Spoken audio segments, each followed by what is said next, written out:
Hi everybody, my name is Graham Matthews, and as you know, I run Empowered STEM. Empowered STEM is an A-level course provider, and we provide A-level courses in biology, chemistry, physics, and maths for those students that want to enroll in medical, dental, veterinary, financial, and engineering programs at the chosen university in the UK. So today, I wanted to come in and I wanted to talk to you about how you can help your teen influence their UCAS predictions. And this is something that we're always talking about the parents with when we're onboarding their teens into our courses. Because everybody is really concerned about the UCAS predictions, and rightfully so. Because parents, let's be honest, UCAS predictions matter because it determines whether a university will actually look at your teen's application for one of their programs, number one. But number two, if they're enrolling in medical, dental, or veterinary programs, well, then UCAS applications are the most important thing. They're really, really important. But what parents don't realize is this. Parents and teens think that the UCAS prediction grade, when it's given by the teacher, is fixed. It isn't. Your teen can actually influence the UCAS prediction grade. And this is what we'll talk about in today's live stream. So by the end of the live stream, you will know, parents, exactly what your teen can do to work with their teacher to influence the UCAS prediction grade. So if we talk about UCAS predictions, what we're really talking about is how exactly does the teacher come up with the predicted grade? Well, they use data points. It's all data-driven, parents. And so they'll use tests, classwork, homework, mock exam results, engagement in class, and something known as the teacher perception. Yes, we have to give the teacher credit. Teacher perception, it's their intuition, it's their sixth sense. And they go, I think that this student is going to earn this grade at the end of year 13 in chemistry, biology, physics, or maths. Predictions are based on evidence. They're not based on potential. They don't think, well, potentially this teen could earn this grade. They think, no, this teen is more than likely to earn this grade based on the evidence that I have at hand. And this, parent, it's a pattern that we see every year. It's this one. A teen comes in to see us with the mum and the dad, and it's a high potential student. They're sitting at a C. And the reason why they're sitting at a C in biology, chemistry, physics, or maths is normally because of poor conceptual clarity, poor exam technique, poor revision strategies, poor mindset. After they've worked with us, then... Hi everybody, my name is Graham Matthews, and as you know, I run Empowered STEM. Empowered STEM is an A-level course provider, and we provide A-level courses in biology, chemistry, physics, and maths for those students that want to enroll in medical, dental, veterinary, financial, and engineering programs at the chosen university in the UK. So today, I wanted to come in on this live stream, and I wanted to talk to you about how you can help your teen influence their UCAS predictions. Now, why are UCAS predictions so important, parents? Well, they're used to determine whether a university will even look at your teen's application. They have to have a certain minimum requirement of grades, like A, or A star A, for example, okay? But for medical, dental, and veterinary programs, the really competitive programs, the UCAS prediction grades are everything. They are that important. But what parents don't understand is this. Parents don't understand that your teen can actually influence the UCAS prediction grade. Because the truth is, parents, is this. UCAS predictions are based on early evidence. In year 12, the teacher is making a judgment call at the end of year 12 as to what they think your teen, your son, your daughter is going to get at the end of year 13. And it's based on two things. It's based on data and it's based on perception. So the data bit is easy.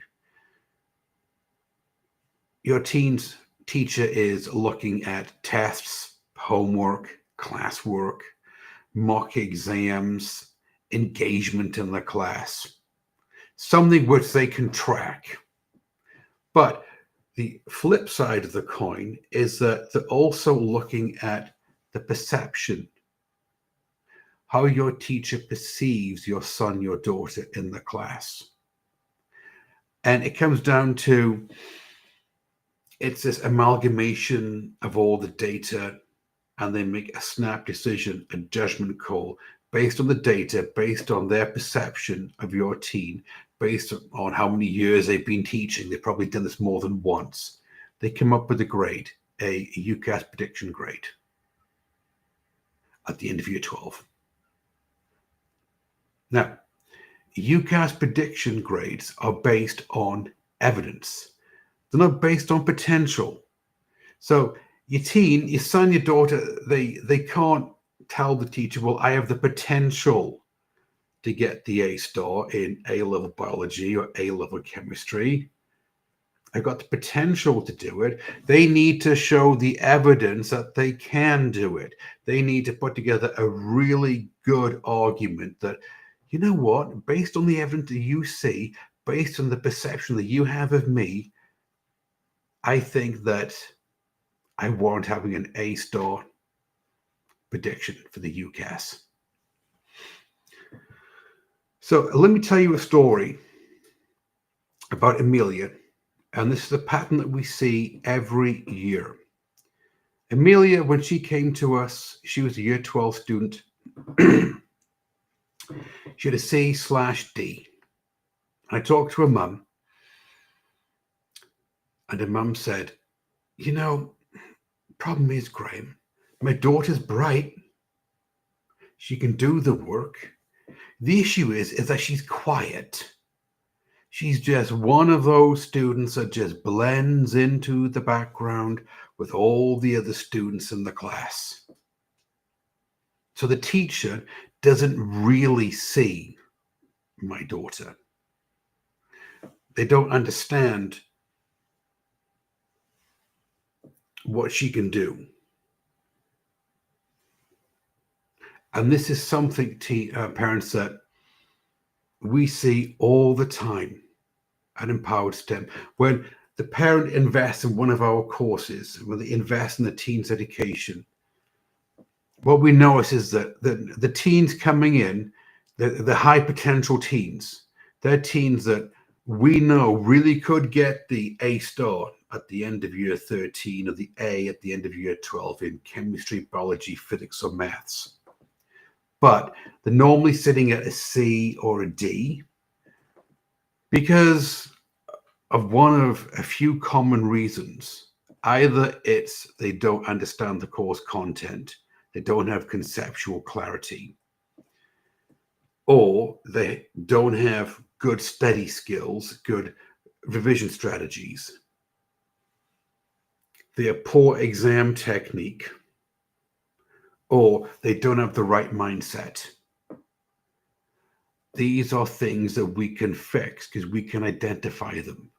And so the first thing we do is that we use something called precision diagnosis, and we identify where the gap is in your team's understanding. As they're walking the journey to the A star, where are they tripping up? Where are they going off the path? And when we can identify that, then we can put a plan into place to help your team get back onto the path and to start walking the path up to the A star. Because after a teen has worked with us for a couple of weeks on one of our courses, what we notice is this, is that they're starting to produce A-level answers. They're starting to be noticed by the teacher in a positive way. The teacher's perception of them begins to change because there's an increase in the homework grade, test grade, lab reports, if it's biology or chemistry, engagement in the classroom. They're raising their hand more. They're asking clarifying questions. They're reaching out to the teacher after class and saying, what can I do to show you, to demonstrate that I can earn an A in year 12 and an A star on the UCAS prediction exam? I can walk out of A-level chemistry or biology with an A star. They start handing homework in early. All the positive things that they can do, they do on a consistent basis. This isn't just a one-off that they do. This is a consistent basis that they do this day in, day out, week in, week out, for a half term, for a term. And then what happens is this, is that the teacher, and this is what happened with Amelia, the teacher changes their perception of the student. As we said, it's data, evidence, and its perception. They change the perception of the student. And so with Amelia, the next parent evening, now keep in mind she was at a C/D. The next parent evening, the teacher told her mum, you know what? Your daughter's now working at a B. And she kept going. And at the end of year 12, when she took the final exam at the end of year 12, let's just say that her grade had moved up letter grades. It wasn't a C/D. Wasn't even a B. Higher. And so she got the predicted grade that she should have been predicted. Now, the reason is that because the teacher's perception changed, because predictions change when teachers see consistent, high-quality work being handed in. So, parents, let's have a think. Let's break this one down logically. What exactly can your teen do to move the needle? As Brandon Bouchard would say, to spike the needle in the positive direction. What exactly can they do? Well, there's three things that they can do. Number one is they need to improve the quality of the work going in. And so they need to be, first off, consistent in always handing work in. Early is a good way to be noticed. But when they start handing in work that is clear, the answers are well structured, the teacher can see there's a strong improvement over the previous week. When they start handing in homework, which is A star quality, the lab reports are moving into the greens. When they see that they've got better exam technique because their exam grades, the test grades are moving up. When they see that they have a proactive attitude, they're raising the hand, they're asking clarifying questions, they're staying behind after class to ask how they can improve the UCAS prediction grade. They're doing everything that they can. This is changing the teacher's perception based on the evidence bit. Imagine there's two sides to a coin. We're talking about the evidence bit. Based on the evidence bit, which means now the teacher is more comfortable raising your teen's UCAS prediction grade. Something that you can do, by the way, your teen can do this within half a term or a term, easily do this. This is the first bit. But the second bit is, like I said, we need to get your teen back on track. We need to get your teen walking the path again to the A star. And this is what we do in our courses at Empowered STEM is we use the STEM path method. It's a 4-step pathway that we use, and we use it to help your teen ethically influence their prediction grades for UCAS. So first off, number one is the first step, like I said, it's precision diagnosis. And so precision diagnosis is this. We identify what exactly is holding your teen back. What is the issue? What's the elephant in the room? Is it conceptual clarity? We can fix that. Is it exam technique? We can fix that. Is it misunderstanding of the questions, the AO1 through AO3? We can fix that.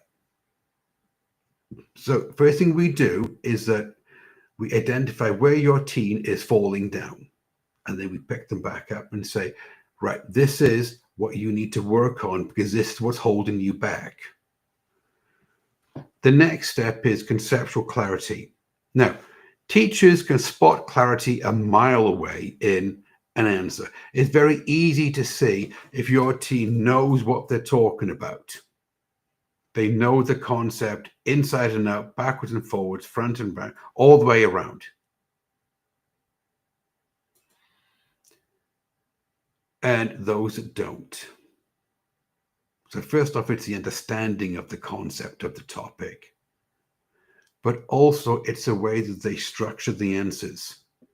Because the exam boards are really, really specific in how they mark the work, aren't they? For example, they're looking for correct terminology.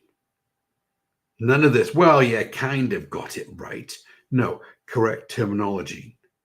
Stronger explanations.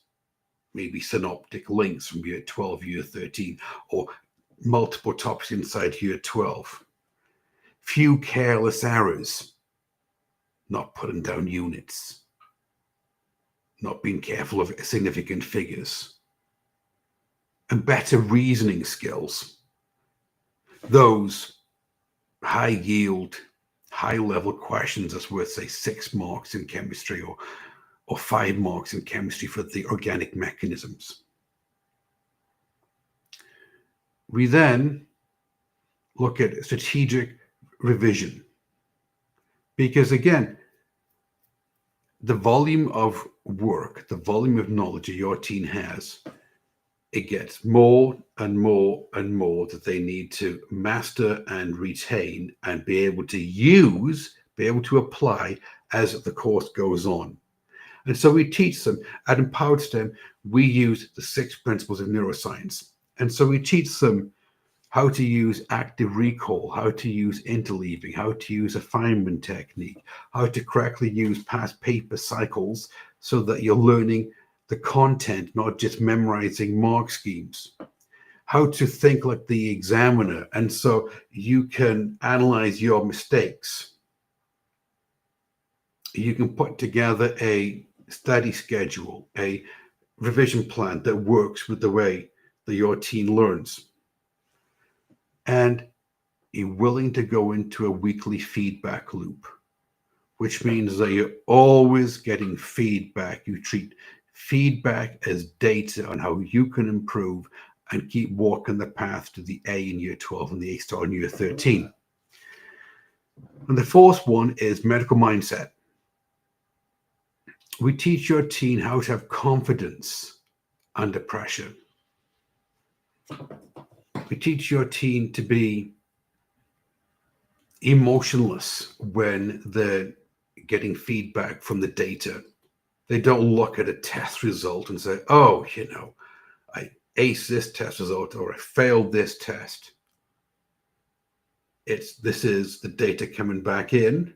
This is what I got right. This is what I need to improve on. And we help them see consistency over intensity. Anybody, parents, can do work really intensely for a week and then fizzle out. What your teen needs to do is have this consistent work ethic. Now, if your teen applies the 4 steps of the STEM pathway, precision diagnosis, conceptual clarity, strategic revision, medical mindset, your teen's teacher is going to begin to notice. They'll start seeing 2 things. They'll start seeing a shift in the evidence, homework, tests, mock exams, lab reports, and the perception of your teen. They're raising their hand. They're more in class. They're more confident. They're asking for help. And they're being consistent about it. And so the teacher is more likely to be willing to level up your teen's UCAS prediction grade.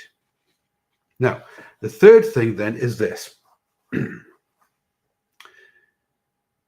Your teen needs to be able to have a conversation with a teacher without getting emotional. Okay.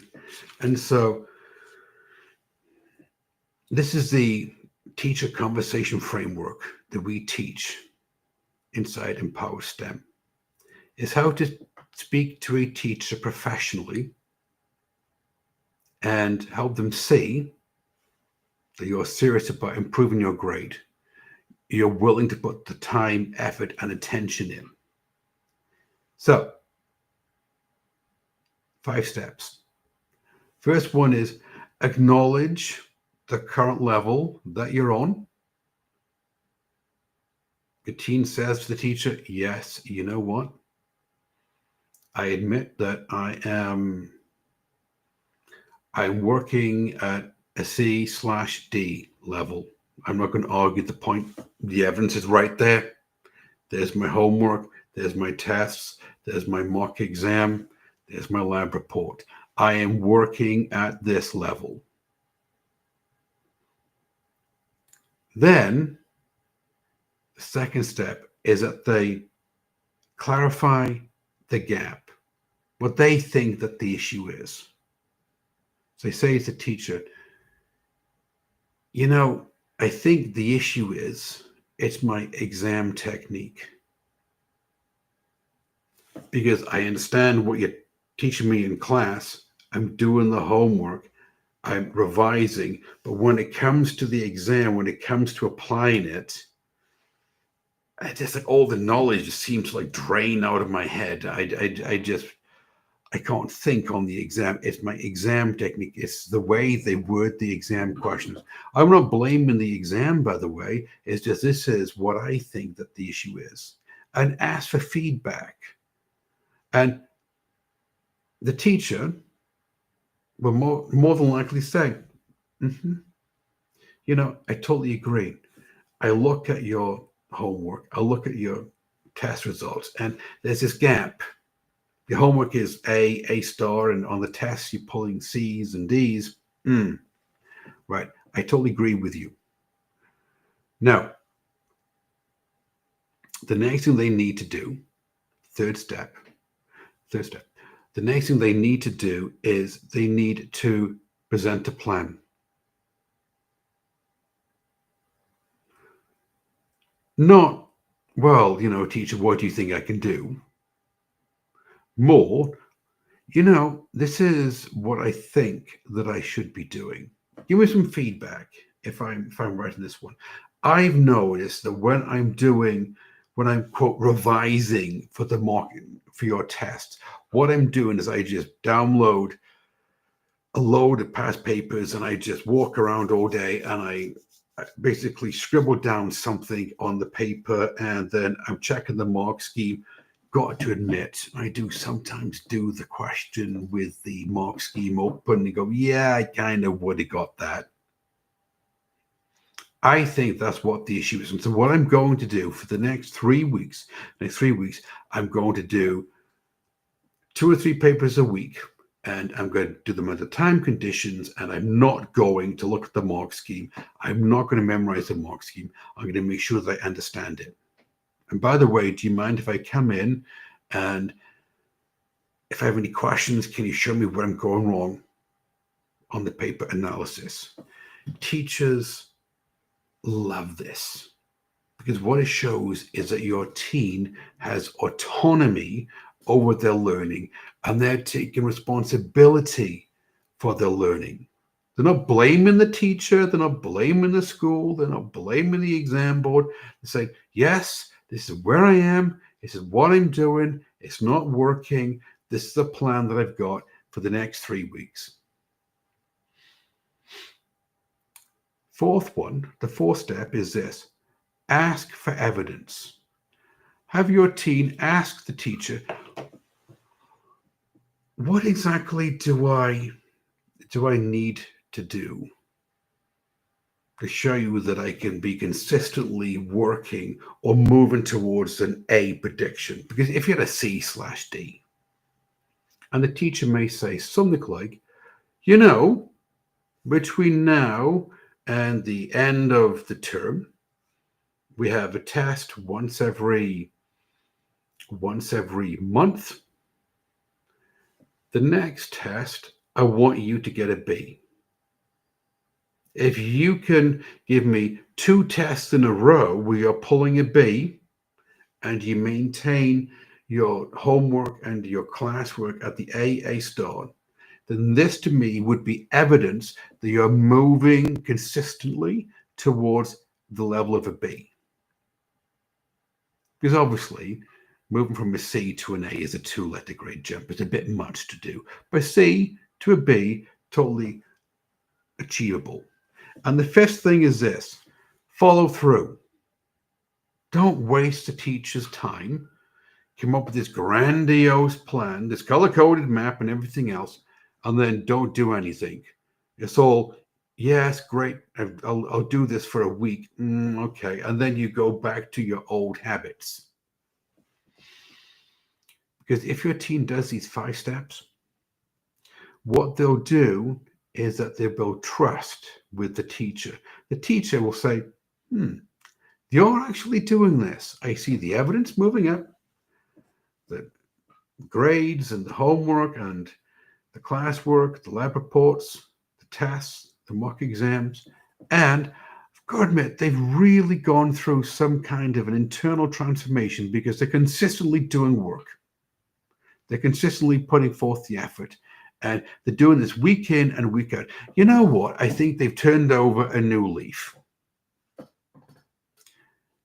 And when the teacher trusts that your teen is working at the new level, they've moved up a rung on the ladder of success, the more likely to change the UCAS prediction grade.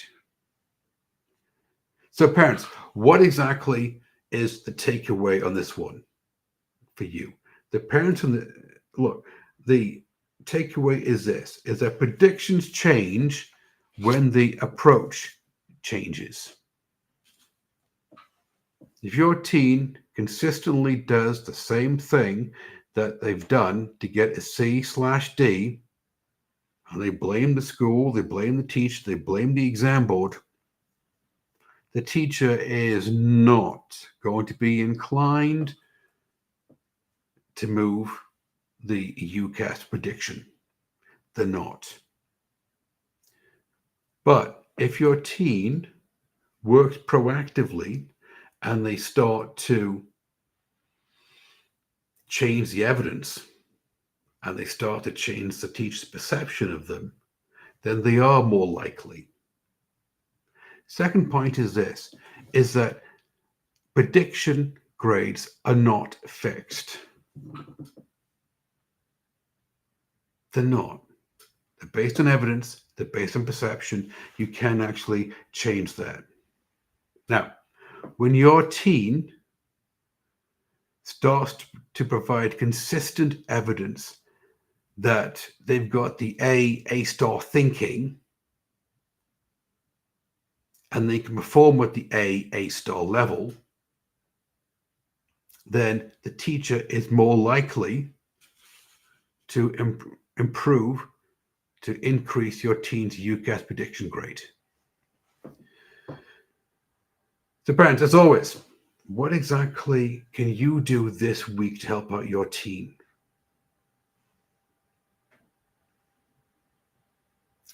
Have a sit down with them, have a conversation, and review the work that your teen's doing. Take a proactive approach with them. Say, well, son, daughter, what exactly did you learn in A-level chemistry this week? You may not know what they're talking about. That's fine, right?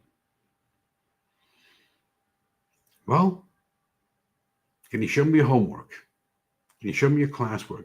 Give a quick look at your lab reports. Can you, by the way, can you teach me this concept, whatever it is in A-level chemistry, Feynman technique? All right. And when you do that, again, as I say, do not be the referee, be the coach. Don't be in there saying, well, you didn't get this right, you didn't get this right, you could have improved on this bit. No, that's not going to help, is it? But on the other hand, if you come in as a coach and they're playing the game and you say to them, well, have you thought about your lab reports? This is how we could improve them, get more greens rather than ambers and reds. This is what we could do, help them, coach them to improve the next test grade. Second thing is, and we talk about this one a lot, help your team set up a study schedule and a revision plan for the week. Because, parents, I said this in a previous live stream, your teen's hippocampus, the area of the brain that does organization, is not fully developed. And so they're always going to be a book bag full of papers and papers shoved into textbooks and everything else, because this is how they cope. This is how they think. They need you to come in and coach them and say, why don't we sit down and put a study schedule together? What about a revision plan?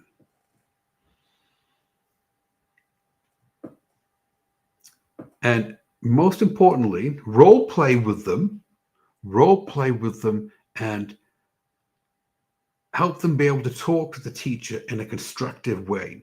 So they're not going in there on the attack, on the offensive, really just like blaming the school, the teacher, the exam board. They're coming in there with an attitude of, right, I'm taking responsibility and I need your help in doing this. But parents, again, they're teenagers.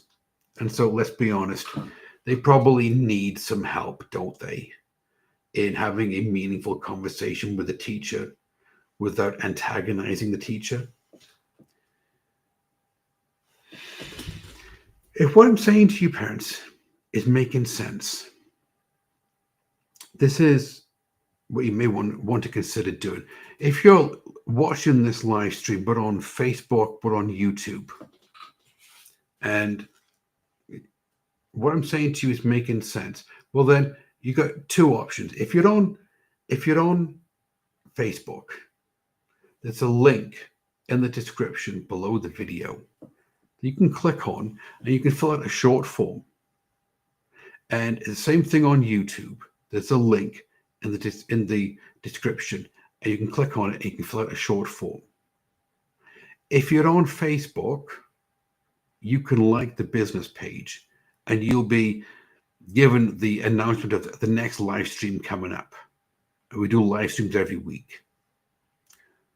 If you're on YouTube, you can subscribe to the channel, and then you can see all the previous live streams that we've done. But when you fill out the short form, it allows you to reach out to a member of my team, and you can have a non-sales conversation with them. It's a really simple conversation that you have with them, and it's this. You can say, this is where my teen, my son, my daughter is in A-level biology, chemistry, physics, and maths. This is their working grade. This is where they are. This is their predicted grade.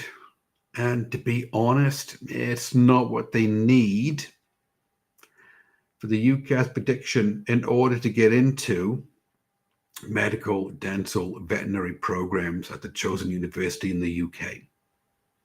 Right. And a member of my team will ask questions, get a firm understanding of it. And then they'll tell you about the courses that we offer at Empowered STEM. And parents, you can ask all the questions that you want. And so at the end of the conversation, all of your questions have been answered. And you understand what we do. And then if it's a good fit, that's great. We can also talk to you and your teen and see if our courses are a good fit for you and your teen. And if there's a match there and you decide to invest in your teen's education, well, then you can enroll in one of our courses. Everybody take care, and I'll see you in the next one.